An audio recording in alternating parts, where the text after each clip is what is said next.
आयोजन किया गया। दाहोद शहर में स्कूल कॉलेज की गर्मियों के छुट्टियों के कारण बहुत सारी संस्थाएं बच्चों के मनोरंजन के लिए कैंप का आयोजन करती है।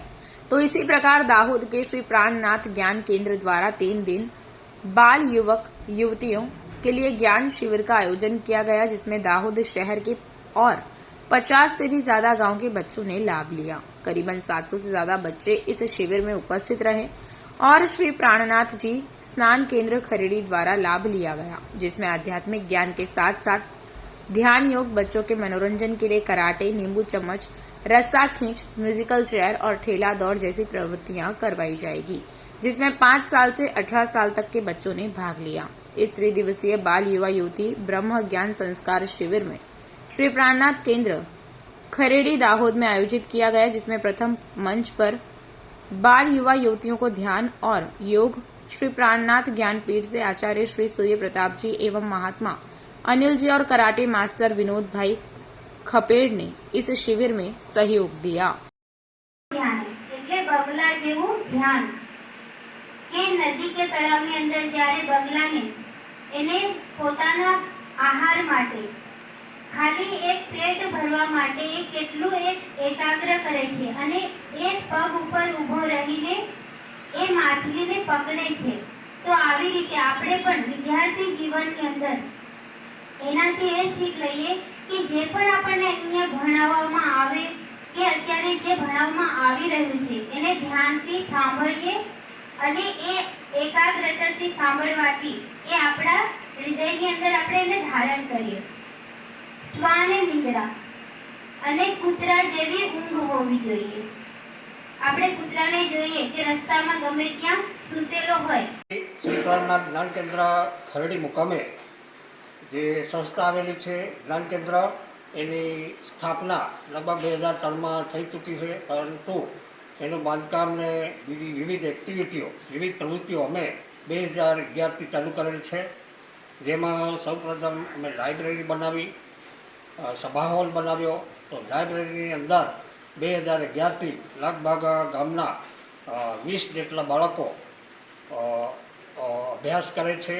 સાંજના સમયે દિવસે એમની સ્કૂલ કોલેજમાં જાય છે અને સાંજે તેઓ લાઇબ્રેરીની અંદર અભ્યાસ કરે છે અને એમને જરૂરી પુસ્તકો અમે લાઇબ્રેરીમાં રાખેલ છે અને એ પુસ્તકોનો અભ્યાસ કરી અને આજ સુધીમાં લગભગ ક્લાસ 1 અને ક્લાસ 2ની પોસ્ટ ઉપર બાળકો એનો વાંચન કરી અભ્યાસ કરીને ગયેલ છે અને એમની પાસેથી અમે કોઈ પણ જાતની ફી લીધેલ નથી અને આ સંસ્થામાં મફત કોચિંગ ક્લાસ પણ શિક્ષકો જે પીટીસી કરેલા વિદ્યાર્થીઓ અથવા તો એન્જિનિયરિંગ કરેલા વિદ્યાર્થીઓ નાના બાળકોને મફત કોચિંગ પણ આપે છે અને કોચિંગ 1 થી 10 સુધીના બાળકોને આપે છે અને જેઓ સમાજના ગરીબ બાળકો એવાને પહેલી પસંદગી આપે છે, તેમની પાસેથી કોઈ પણ ફી લેવામાં આવતી નથી।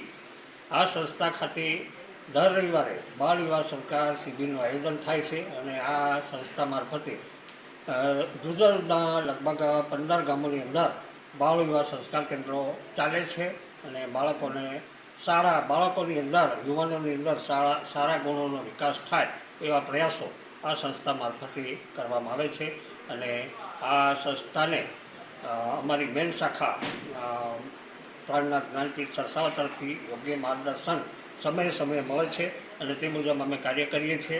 સાથે આ સંસ્થાની જોડે ઓલ ઇન્ડિયા મહિલા મંડળ જોડાયેલું છે, એમનો પણ અમારે ખૂબ સારો સહકાર મળે છે।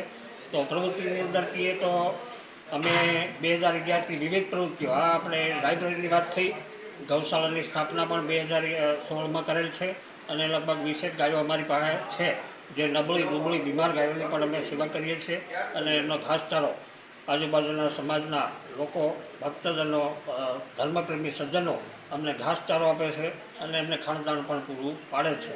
અને બીજું અમારા ટ્રસ્ટો છે, શ્રી પ્રાણનાથ જ્ઞાન કેન્દ્ર સેવા ટ્રસ્ટ અને પ્રાણનાથ ચેરિટેબલ ટ્રસ્ટ, એ ટ્રસ્ટો પણ આમાં સહયોગી છે। મહિલા મંડળ પણ સહયોગી છે, એમના જે દાન સેવા આવે છે એનાથી આનું સંચાલન થાય છે। હાજી સાહેબ, તો આજે જે અહીંયા અત્યારે શું પ્રોગ્રામ કરવામાં આવ્યો છે અહીંયા? આજે અમે 3 દિવસીય બાળ યુવા શિબિરનું આયોજન કરેલ છે અને એની અંદર લગભગ 50 ગામના 700થી વધારે બાળકો અને યુવાનો પધારેલ છે, સાથે એમના વાલીઓ પણ થોડા થોડા બાળકોને લઈને અને એમના સ્વખર્ચે અમે એમને આમંત્રણ આપ્યું તો સ્વખર્ચે તેઓ પધારે છે અને બાળકો આવી ચૂક્યા છે અને અમે શરૂઆત ઉદ્ઘાટન શિબિરનું ઉદ્ઘાટન પણ કરી નાખ્યું છે અને બાળકોને હાલમાં વિવિધ પ્રવૃત્તિઓ પણ કરાવવાનું કાર્ય જે અમને સહયોગી એવું કન્યા ગુરુકુળ વડોદરા એ સહયોગ આપે છે અને સાથે અમારું મહિલા મંડળ એના સહયોગથી શિબિર ચાલે છે. પણ મેં કીધું 700 જેટલા બાળકો, હવે બાળકોને મફત અમે સ્ટેશનરી એટલે કે નોટબુક, પેન, પેન્સિલ, રબર અને બોટલ અમે મફત આપીશું. એની અંદર અગત્યના મુદ્દાઓનો એઓ નોંધ કરશે. સાથે 12:30 વાગે અમે ભોજન આપીશું અને ત્યારબાદ થોડો આરામ કરાવી 4:30 વાગે અમે કરાઠે તથા વિવિધ રમતો, નાની રમતો કે જેમાં બાળકોને નુકસાન ન થાય એવી લીંબુ ચમચી, કોથળા દોડ, સંગીત ખુરશી, દોરડા ખેંચ એ પણ અમે કરાવીશું. આટલા દિવસની અંદર કરાઠેનો કાર્યક્રમ પણ છે અને આ બધું અમે નિઃશુલ્ક કોઈ પણ સેવા લીધા વગર બાળકોને અમે આ બધી પ્રવૃત્તિઓ કરાવીશું. આપનું શુભ નામ સાહેબ? ચંદુભાઈ બામણીયા.